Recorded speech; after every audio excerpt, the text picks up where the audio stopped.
my intention really is to help people see like the best parts of themselves. Even the parts that they might historically have not liked or that they think might be weaknesses rather than strengths. And it's such a beautiful thing having somebody like mirror your beauty and your greatness, rather than just like pointing out what needs to be fixed.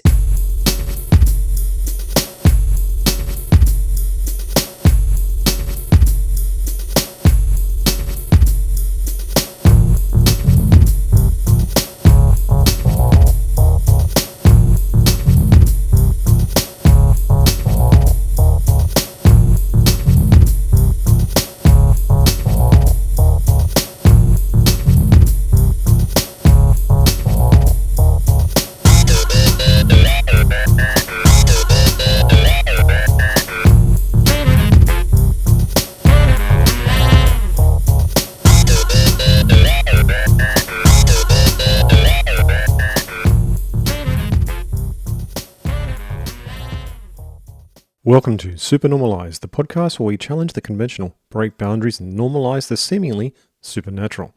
Join me, CJ, as we explore less uncharted realms of existence and unravel the mysteries of life experience. My treasured listeners, if you have a life story or healing modality or unique knowledge that you'd love to share, reach out to me at Supernormalized, that's Supernormalized with a Z, at proton.me. Let's together embrace acceptance of the supernatural and unusual as what it really is, completely normal. Today on Supernormalized, I have the pleasure to interview Lauren Leduc, a visionary yoga teacher, intuitive mentor, and mama with a remarkable journey of personal transformation.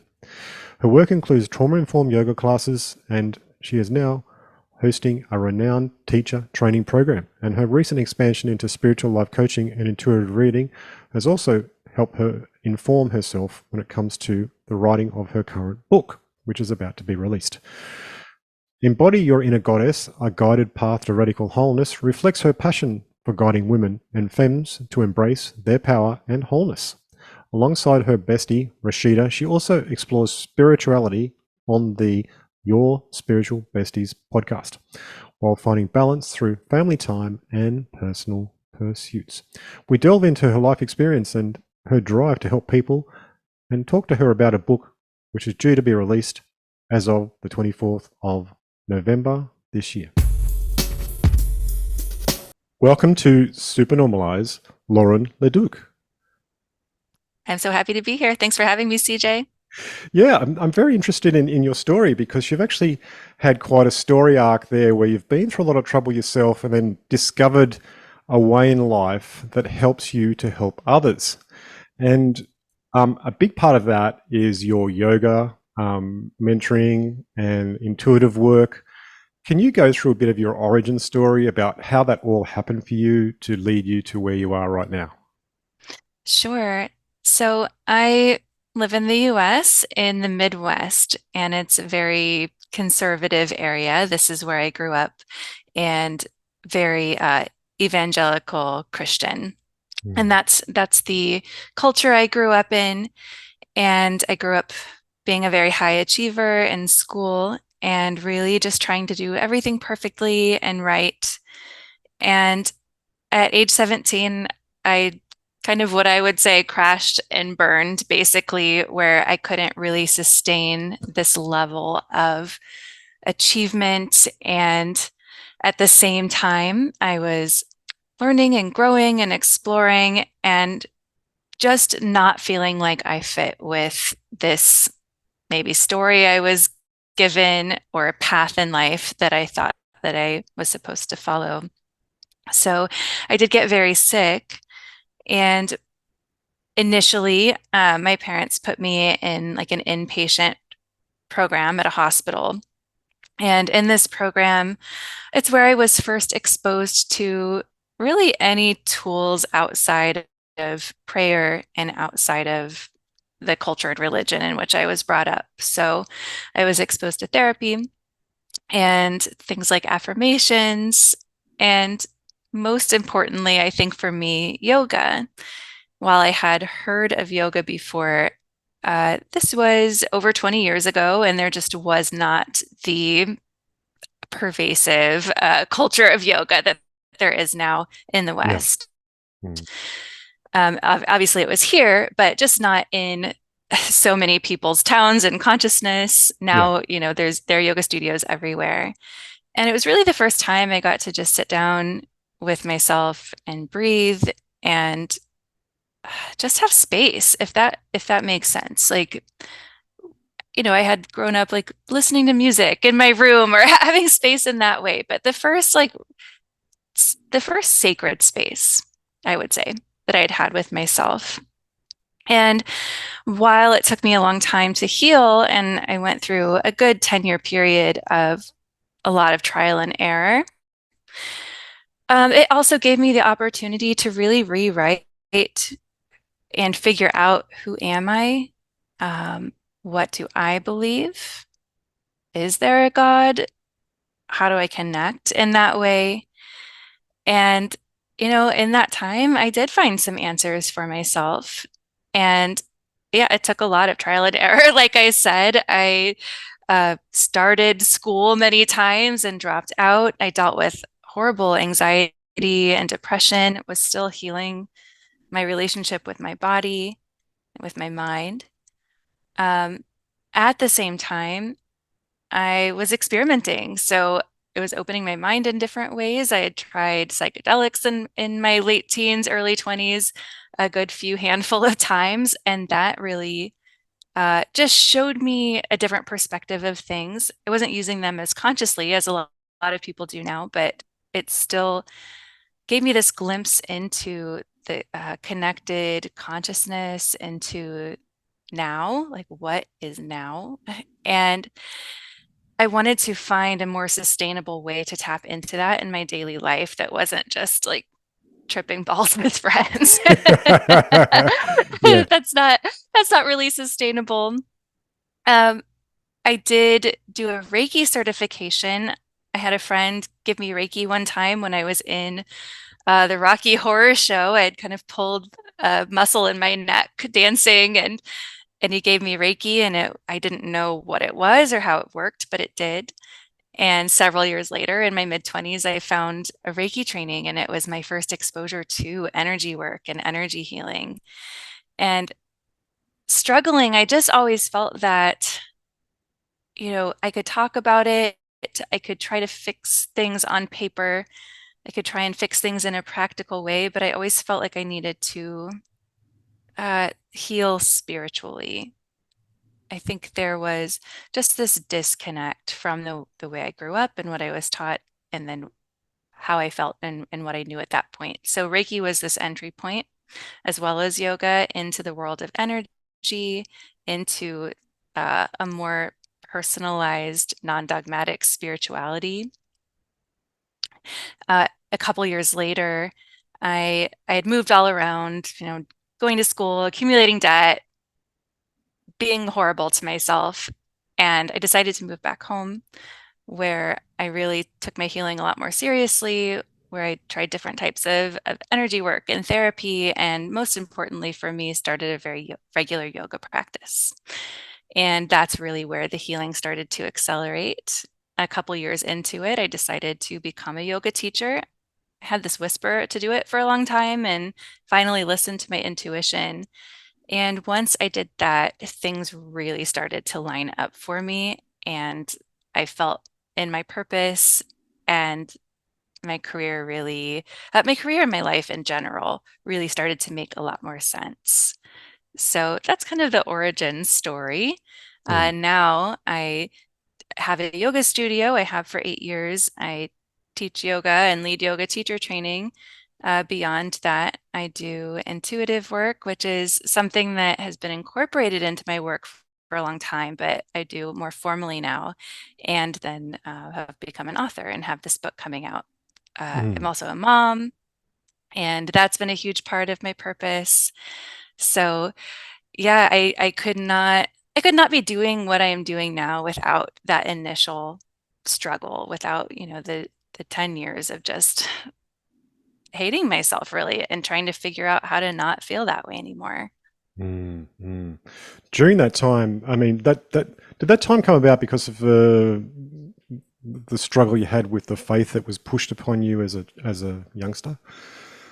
I would say that is definitely one of the things. Mm, I was a dancer growing up and I wanted to become a professional dancer. I didn't like my soul didn't want to go right to college like many of us are expected to do. Um, and unfortunately, dance comes with that shadow side of starvation a lot of times or not treating the body very well. mm, Um, at the same time, because of being in theater and dance, I was exposed to a lot of people that I wasn't exposed to in the church. So I had like friends coming out as gay.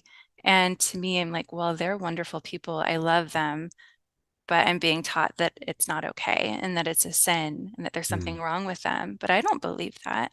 mm, Um, in this particular church, you're also meant to believe a certain way politically, and I wasn't feeling that anymore. It's like I was taught this compassion, but I was seeing people not act in that way. So there was this mm, kind of cognitive dissonance that came from what I was kind of taught to be, and then what I was actually seeing as I became older and my mind was developing. Uh, so I'd say it was a lot of like exposure to the world and also like just inner turmoil because I still wanted to fit into this person maybe that my parents would love that would be like on the outside successful, but I just didn't feel like I fit in that mold anymore. mm. So, with that incongruence that caused all of the drama for you in your body and your personality, did that scar your faith at all, or did it actually just convert it into something else that you could actually more tangibly experience? Yeah, I think that eventually that was the case, that it converted, I suppose, into something a little bit different or expanded. Yeah. And but for a few years, it was just a lot of, I think I settled into a space of just agnosticism where I just didn't know. And I had to be okay with that. I knew that I didn't believe what I was taught. It was kind of like, you know, learning Santa is not real or something like that.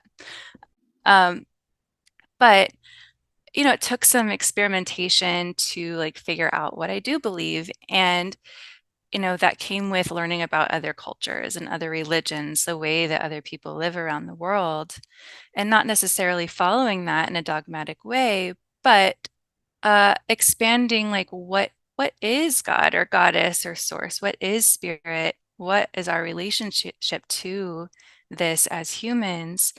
And what am I going to directly experience through my practices and through, even the psychedelics as a young woman, and then form my own view, I suppose, of what this is. So for me, that's really what spirituality is, as opposed to religion, is this uh, experiential practice of communing with the divine. And that's going to look and feel different for different people. And it might even change over your lifetime or lifetimes. Mm. What is God, goddess, the divine to you now? Mm. I love the word source because it's like the source of all things. And it's something that lives within everyone and everything. So uh, I love like the indigenous view of, and I know there's many different indigenous cultures, but like the overall view of what is it, animism, like just spirit being in absolutely everyone and everything. So for me, being able to connect with that within myself helps me see it everywhere. Mm. Do you have practices that you actually do to assist yourself in connecting to that? I do, yes. And I've tried a lot of different things, I think, over the years, but yoga is a very important one to me. When I first started yoga, of course, I had that exposure in the hospital. But when I started the physical practice, I, of course, felt stronger, more mobile. I felt more peaceful, but didn't quite know why, more connected.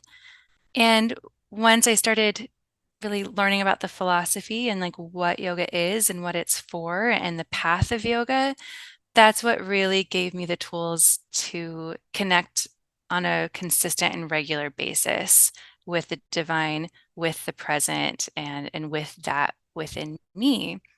So that includes a lot of things. That includes movement for sure. I think including the body in a spiritual practice is very effective and really important. We're in these bodies on earth for a reason. And I think part of it is this worship, like with our bodies, our temples. So for me, that's asanas, which is the physical practice of yoga. That's also taking walks outside. It's having dance parties with my daughter. It's lifting heavy things. It's doing all sorts of things with the body, um, as well as uh, breath work. That is an incredibly important part of my practice for me. Just tuning into the breath, the inhale and the exhale. It's such a metaphor for so many beautiful spiritual principles, I think, of this like beginning and sustainment and end and the pause after the end and the cycle of birth and death and rebirth. But also, it allows us to harness our energy so that we can have a little bit more control over how we're feeling. When we have that control over how we're feeling, we're able to still the mind and then be present with the soul. So, breath work is incredibly important to me.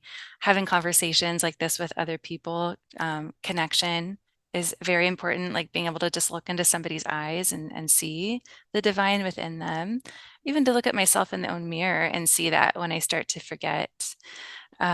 Meditation is extremely important, and there's so many different types of meditation. There isn't really one that I stick with because I feel like I have so many tools, so I like to use different ones for different occasions.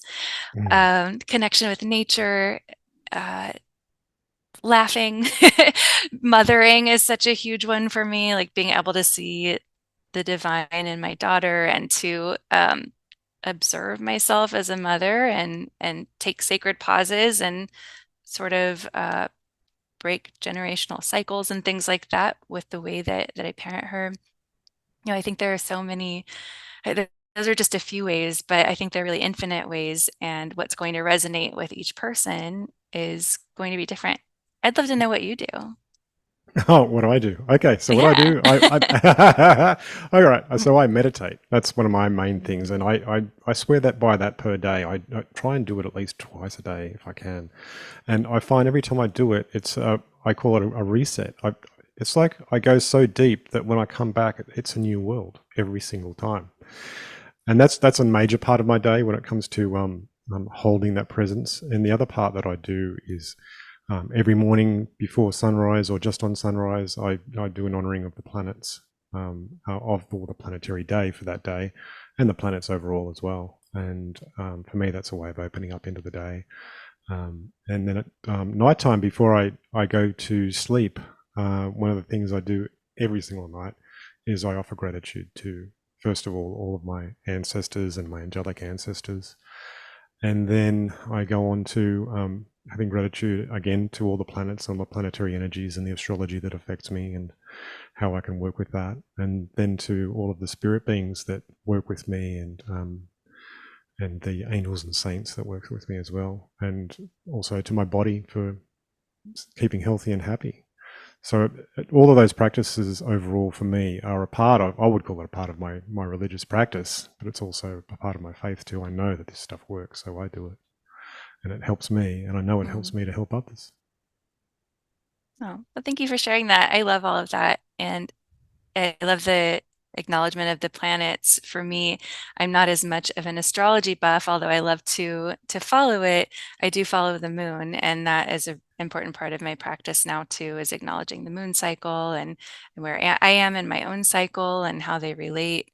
And then, yeah, I think prayer and acknowledging our ancestors and our guides is so important. And uh, yeah, it's something maybe I don't talk about as much because I'm very yoga focused in my life, but working with guides and now especially working with what I'd call the inner goddess is a huge part of my practice. Yeah, yeah. Well, I would say actually yoga is prayer through movement. So, Mm, you're honoring your body and also the universe by actually keeping your body healthy and happy as well by doing that. And it gives it a vessel for the expression of consciousness. yeah, exactly. Yeah, yeah. So, could you tell us more about your recent expansion into spiritual life coaching and intuitive reading and how these complement your work as a yoga teacher? Sure. I'll start just before I was feeling, I think, at the top of my game as far as if that can be a thing, like for a yoga career. So my studios were doing really well, and I was and still am, but was leading international retreats all over the world and had a popular yoga teacher training program. I'm speaking about this in past tense, but things shifted really quickly. I will say right before they shifted, I felt that my career was in a really good place. I had delegated a lot of things out, had a great team, and it was time to call in a baby. I'd had this little spirit baby knocking at my door for a long time, and she was conceived in March of 2020, just as everything was shutting down.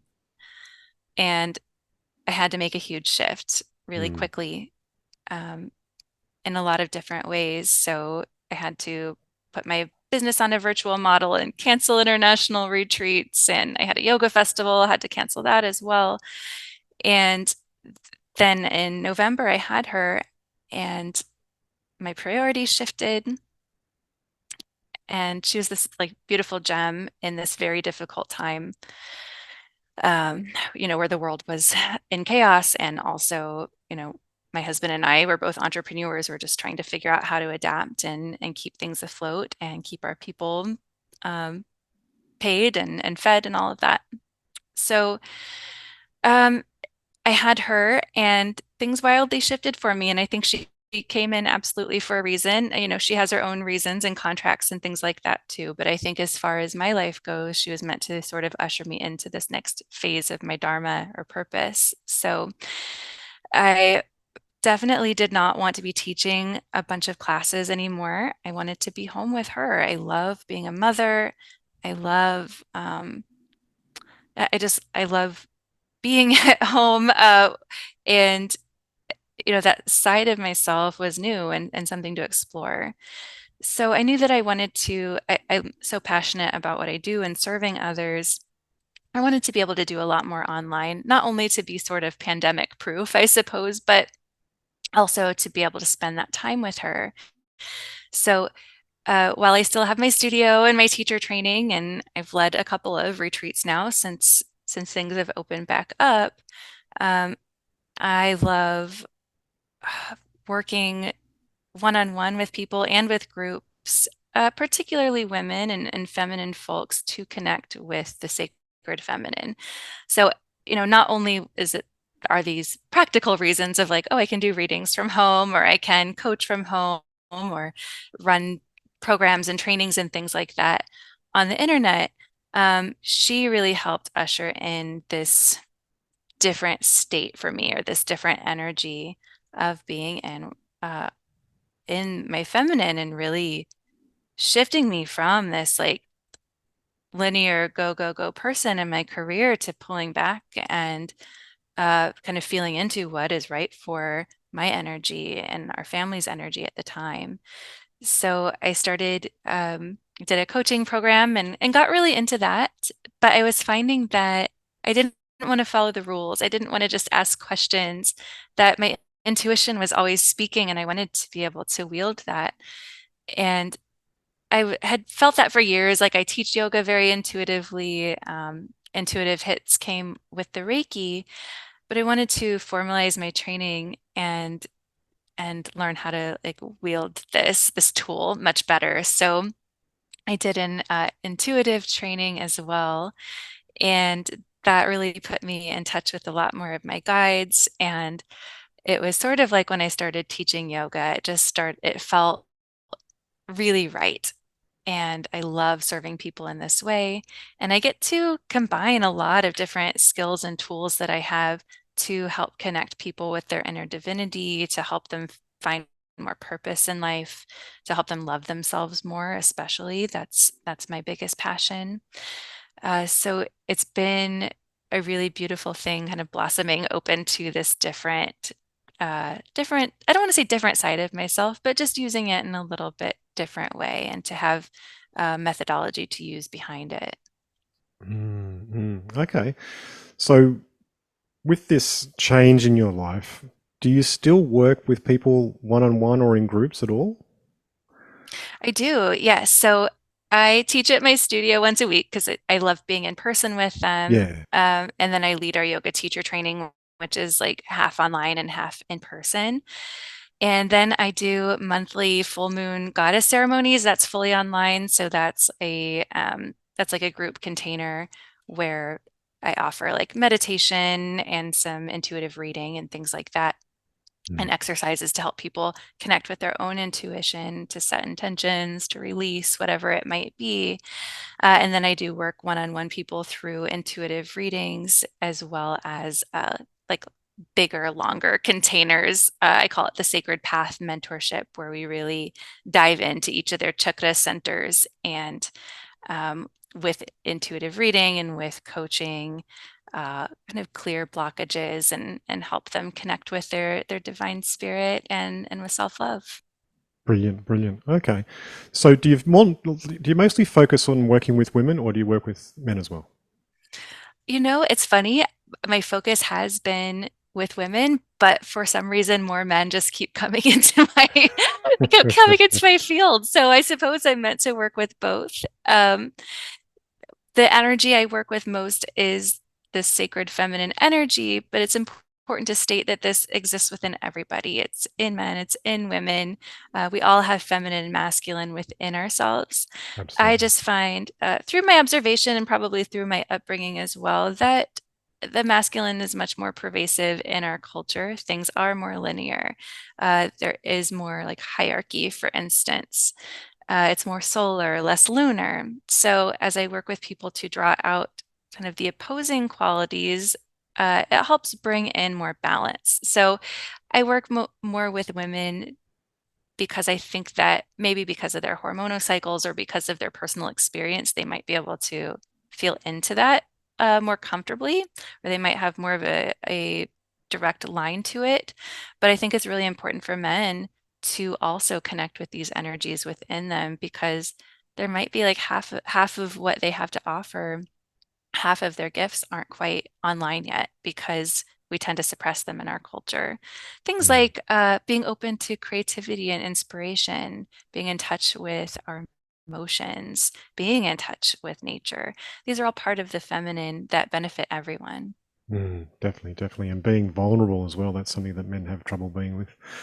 So Yeah. yeah, that could enhance people and enhance for a male understanding, for example, of themselves and what's actually going on for them. Because if you can't identify it, you can't really work with it. So Yeah, for sure. One of the reasons too I've been drawn to working with women is, earlier in my journey, I had never had any kind of concept around goddess work or had never seen the like any depictions really of the divine that looked like me. And while I knew they existed, maybe in mythology or within other religions, I just didn't really have any exposure to it. In fact, I was taught man was made in the image of God, and then woman was actually made from man, not from God himself. So when I first started working with these goddess energies, it was really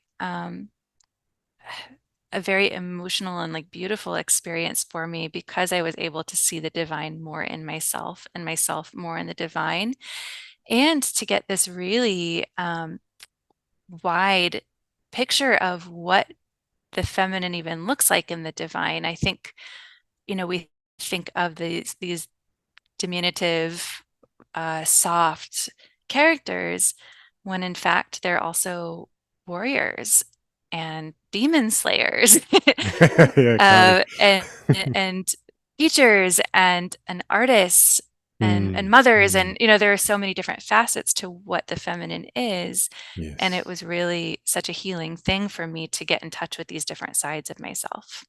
Excellent, excellent. So, when you're working with women, can you actually expand on how you help them and guide them to embrace their own power and wholeness? Sure. So this is kind of an interesting story, at least to me. I wrote my book a couple of years ago, yeah, about a year and a half ago. It's just about to come out, called Embody Your Inner Goddess, a guided journey to radical wholeness. And in this, I would work when I was kind of workshopping some of the concepts from it. I would connect women with their quote unquote inner goddess, which is this like feminine aspect of their highest selves or of their souls. So it's almost like their own personal deity that lives within them. And it was really a very powerful experience for myself, for my own, and for others. And it wasn't until after the book was fully written and off to the publisher that I started doing this more intimate one-on-one intuitive work with people. And while I might be able to like tap into their guides or angels or things like that, my focus started becoming this inner goddess. So I connect with their inner goddess and learn what I need to learn from their energy. And they're not like a goddess that exists within cultures or mythology or within the current paradigm. They're really this individual goddess. So it's really fun kind of tapping into that and seeing it. And then they help me do chakra readings. So I look at all of their energy centers and we see where um, they might be able to connect with themselves more deeply. We see maybe blind spots they might not be seeing, or we might do some healings on these different energy centers as well. Mm. I can also tap into like the Akashic records, but really my wheelhouse, I think, is working with this goddess energy and working with the chakras.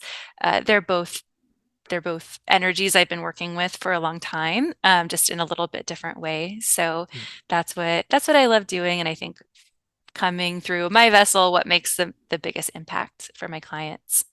It sounds like you've got your own practice, which is built around your intuition as well. There with working with the chakras, is that correct? Yes, yeah. Actually, so this is something I hadn't really thought of until maybe in the last year, but I didn't know how to meditate when I first started trying. And it was a little bit different time. This was 20 years ago or so, maybe a little bit more. And I just would experiment. Like I'd maybe find a meditation in a book or here and there, but I couldn't just like go on YouTube and find a meditation. There weren't apps you could download to find them right away. And I would sit with my own visualization. So one of them was I would visualize like white light coming through my crown and then like a rainbow being emitted from me. So I was like imagining myself as a prism, so with this white light coming through and then the colors coming out. And I learned about the chakras later on when I did my Reiki training. So that was really mind-blowing for me of like, oh, these are energies I think I'm meant to be working with because I channeled Mm, them somehow. yeah.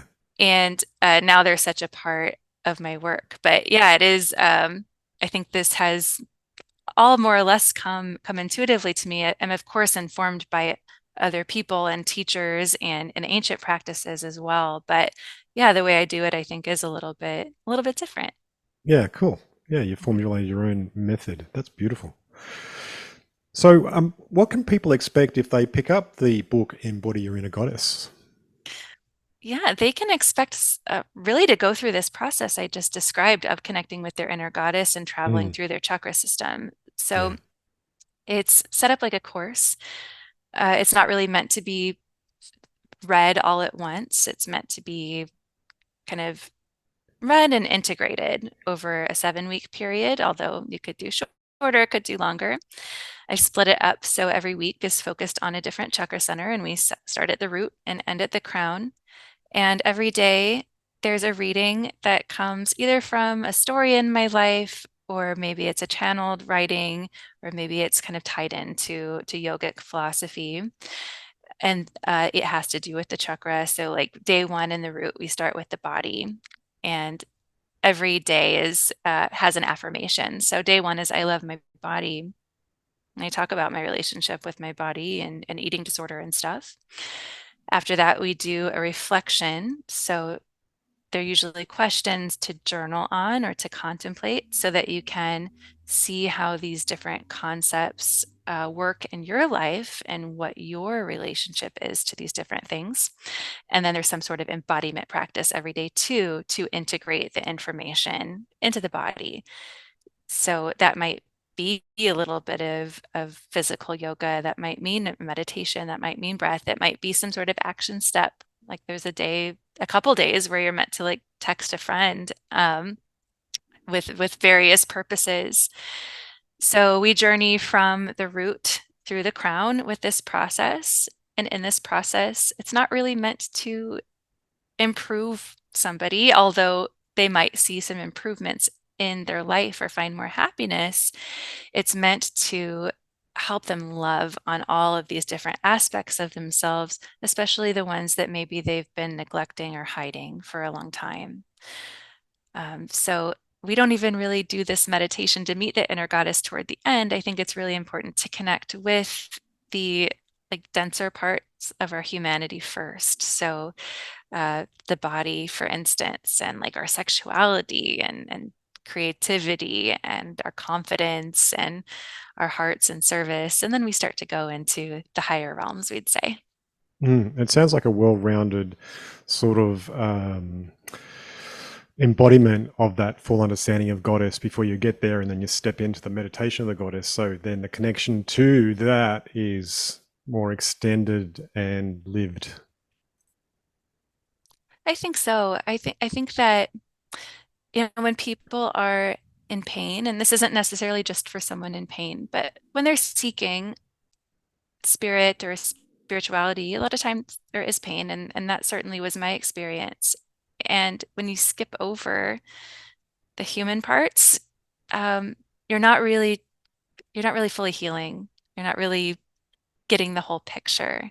And it can feel good to skip over that stuff because it's hard. It can be crappy to look at, the different things that we don't want to look at and that maybe we're hiding for a reason. It's hard to look at our trauma. It's hard to look at um, our inner child, like that's in the root.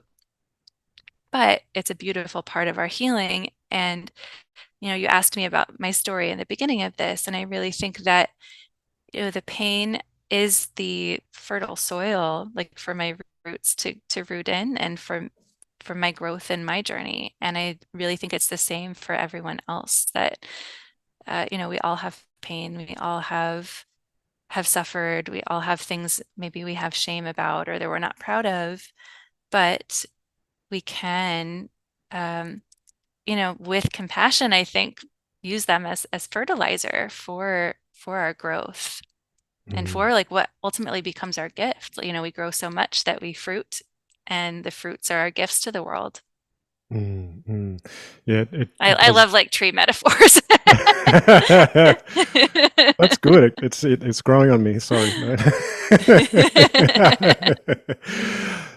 I would say that yeah, people when they've been through a lot of experiences that have been challenging and come out of those experiences, I think that's the only way you can share to the world in such a way that other people can resonate to those experiences and they can say, "Look, someone else has been through that." Because a lot of people feel like they're alone in their world, they're alone in their isolation, they're alone in their depression, they're alone in their loneliness, they're alone in their anxiety. But honestly, everyone goes through these things, and when they hear other people speaking authentically about what they've been through and how they got through it, then they can find a rung on the ladder to step up and find that place of change for themselves as well. So that's great. That's great.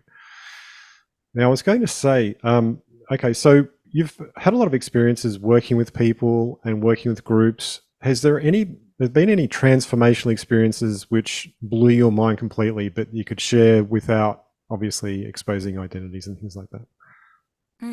Like people themselves or with the groups Yeah, themselves. people and groups, if you like. Yeah. Yeah. I mean, for sure. So, it's so funny, like as you work with others as well, like sometimes we see things and sometimes we don't. So sometimes people will come like years later with a story. So that's always like so interesting. So I try to not attach too much to like whatever happens in the moment because I know that Mm, it's not always for me to know. yes. But there have been like beautiful experiences, of course. My first year that I had my teacher trainees, I had a group of about 30 women, all women that year who were learning to teach yoga, and they came from all different backgrounds. We had former military, we had a police officer, we had students, we had moms, just a really eclectic group of women. And I shared this practice with them called Awaken Your Inner Goddess. And in that practice, we use yoga and movement and breath and mantra to embody the different Hindu goddesses. So we go through, you know, really embodied like anger practices and strength, and then it gets softer. And um, we yell mantra in this practice, which for me is very much outside of my comfort zone. Like a very soft spoken person, and I did ballet. I like to stay composed. uh, but it's always been a good medicine, to get outside of that box. And in this practice, they yell a mantra of, I'm strong, I'm beautiful, I'm powerful, I am enough.